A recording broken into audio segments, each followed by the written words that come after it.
Rahbari g'iybat qilish, bu bilasizmi, umuman odamzod emotsional jonzot, u emotsiyaga ega.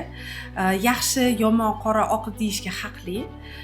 Lekin bu narsani boshqa odamga ishlashiga ta'sir qildirish kerak emas.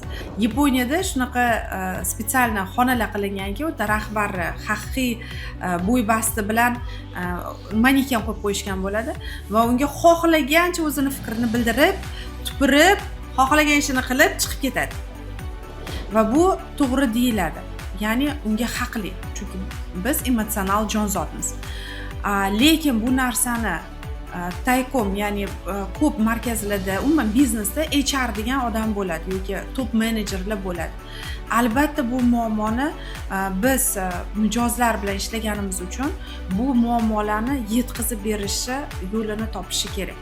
Ya'ni o'sha menejerga borib, menda mana bunaqa muammo bo'ldi, men shu instruksiyaga qarshiman yoki shu instruksiyani tushunmadim yoki KPI tushunmadim va hokazo. Nima muammosi bo'lsa, albatta HRga chiqishni o'rganishi kerak.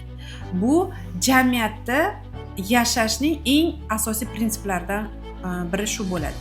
Ya'ni agar siz jamiyatda ishlayapsizmi, jamiyatda yashayapsizmi, katta krupniy kompaniyada ishlayapsizmi, siz o'shaning qonun-qoidalariga bo'ysunishga majbursiz.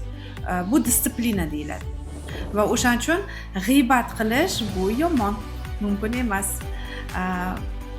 Sizga yoqmayotgan narsani albatta HRga, bo'lmasam albatta buni hal qilish kerak. Ya'ni buni o'zida olib yurish bu to'g'ri emas.